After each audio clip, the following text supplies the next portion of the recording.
সংঘর্ষে সারা দেশে নিহত 15।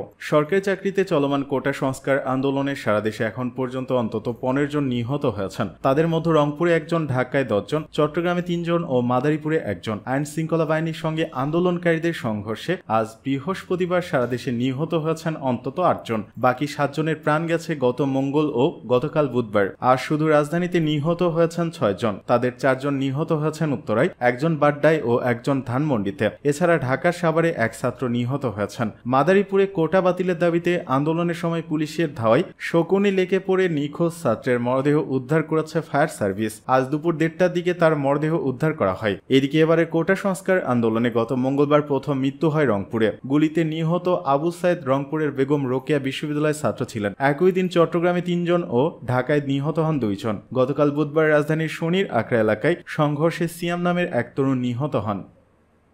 লাশের ওপর দিয়ে আলোচনায় যাওয়া যায় না, সরকারকে শিক্ষার্থীরা। সরকারের আলোচনার প্রস্তাব প্রত্যাখ্যান করেছেন কোটা সংস্কার দাবিতে আন্দোলনরত শিক্ষার্থীরা। তারা বলেছেন, আলোচনা তো আগেও হতে পারত, আলোচনা আর গোলাগুলি একসঙ্গে হয় না, লাশের উপর দিয়ে তো আলোচনায় যাওয়া যায় না। বৃহস্পতিবার দুপুরে কোটা সংস্কার আন্দোলনকারীদের প্ল্যাটফর্ম বৈষম্য বিরোধী ছাত্র আন্দোলনের অন্যতম সমন্বয়ক হাসনাত আবদুল্লাহ মোবাইল ফোনে সমকালকে এসব কথা বলেন। তিনি বলেন, আমরা কিছু দাবি জানাবো, সেই দাবিগুলো পূরণ সাপেক্ষে আলোচনা হতে পারে। সেই দাবিগুলোর বিষয়ে আমাদের আলোচনা চলছে। দাবিগুলো পূর্ণাঙ্গ ভাবে লিখিয়ে আমরা লিখিত আকারে জানাবো, যাতে করে ভুলভাবে আমাদের দাবি উত্থাপিত না হয়। এর আগে দুপুরে সাংবাদিকদের আইনমন্ত্রী আনিসুল হক বলেন, চলমান কোটা আন্দোলন নিয়ে সরকার আজই শিক্ষার্থীদের সঙ্গে বসতে রাজি আছে। প্রধানমন্ত্রী শিক্ষার্থীদের এ প্রস্তাবকে অভিনন্দন জানিয়েছেন। তাদের এ প্রস্তাবের বিষয়ে প্রধানমন্ত্রী, আইনমন্ত্রী এবং শিক্ষামন্ত্রীকে দায়িত্ব দিয়েছেন। তারা যদি আজ রাজি হয় তাহলে আমরা আজই বসতে রাজি আছি। তিনি বলেন, 7 আগস্ট যে মামলার শুনানি হওয়ার কথা ছিল সেটি এগিয়ে আনা হবে। অ্যাটর্নি জেনারেল বাংলাদেশের সর্বোচ্চ আদালতের আপিল বিভাগে আবেদন করবেন, যাতে মামলাটির শুনানির তারিখ এগিয়ে আনা যায়। গতকাল প্রধানমন্ত্রী তার ভাষণে বিচার বিভাগীয় তদন্ত কমিটির কথা ঘোষণা দিয়েছিলেন। সেই অনুযায়ী আমরা হাইকোর্ট বিভাগের বিচারপতি খন্দকার দিলারুজ্জামানকে কমিটির জন্য দায়িত্ব দিয়েছি। এই প্রস্তাব প্রধান বিচারপতির কাছে যাবে। এদিকে রাজধানীর উত্তরা আজমপুর এলাকায় আন্দোলনকারী শিক্ষার্থীদের সঙ্গে পুলিশের সংঘর্ষে এখন পর্যন্ত 4 জন নিহত হয়েছেন। বৃহস্পতিবার এই ঘটনা ঘটে। এই তথ্য নিশ্চিত করেছেন কুয়েত মৈত্রী হাসপাতালের সুপ্রিনটেন্ডেন্ট মিজানুর রহমান। তিনি বলেন, আহত হয়ে 50 জনের বেশি হাসপাতালে এসেছেন। তাদের মধ্যে 4 জনকে মৃত ঘোষণা করা হয়েছে। আহতদের মধ্যে পুলিশ সদস্যরাও আছেন। শিক্ষার্থীদের পরিবর্তে বিএনপি জামায়াত মাঠে নেমেছে, অভিযোগ ওবায়দুল কাদেরের।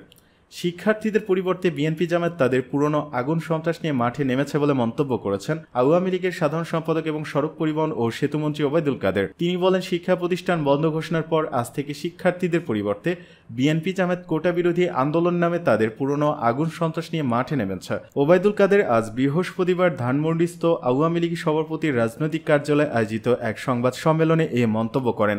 আওয়ামী লীগের সাধারণ সম্পাদক বলেন, এই সন্ত্রাসী গোষ্ঠী শিক্ষা প্রতিষ্ঠানকে নিরাপদ জায়গা হিসেবে ব্যবহার করে ইতিমধ্যে নৈরাজ্য সৃষ্টি করেছে। শিক্ষার্থীদের নিরাপদ বিধানে আইন শৃঙ্খলা রক্ষাকারী বাহিনী সর্বোচ্চ সতর্ক অবস্থান নিয়েছে। প্রথম থেকেই পুলিশ সহনীয় ভূমিকা পালন করেছে, যার কারণে রাষ্ট্রপতি বরাবর শিক্ষার্থীরা তাদের স্মারকলিপি সরাসরি দিতে পেরেছে। ধৈর্য ও সহিংসলতার সাথে সরকার কোটা আন্দোলন পর্যবেক্ষণ করছে জানিয়ে ওবায়দুল কাদের বলেন, সারা দেশে বিএনপি জামায়াতের প্রশিক্ষিত ক্যাডাররাই তাণ্ডব চালাচ্ছে। 3 শতাধিক ছাত্রলীগের নেতাকর্মী মারাত্মকভাবে আহত।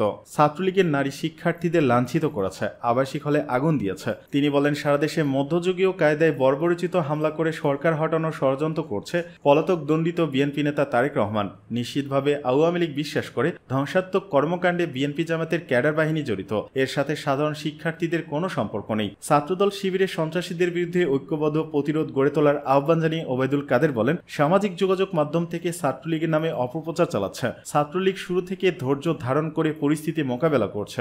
আক্রান্ত হয়েছে কিন্তু কোথাও আক্রমণকারী হয়নি। তিনি বলেন, হলে ছাত্রীদের উপর হামলা 6 তলা থেকে ছাত্রলীগ কর্মীদের ফেলেছে। এই আন্দোলন আর সাধারণ শিক্ষার্থীদের আন্দোলন নয়, লাশ ফেলে নিজেদের উদ্দেশ্য হাসিলের চেষ্টা করছে বিএনপি জামায়াত। খুব দ্রুত সময়ে এই ষড়যন্ত্রের স্বরূপ উন্মোচিত হবে।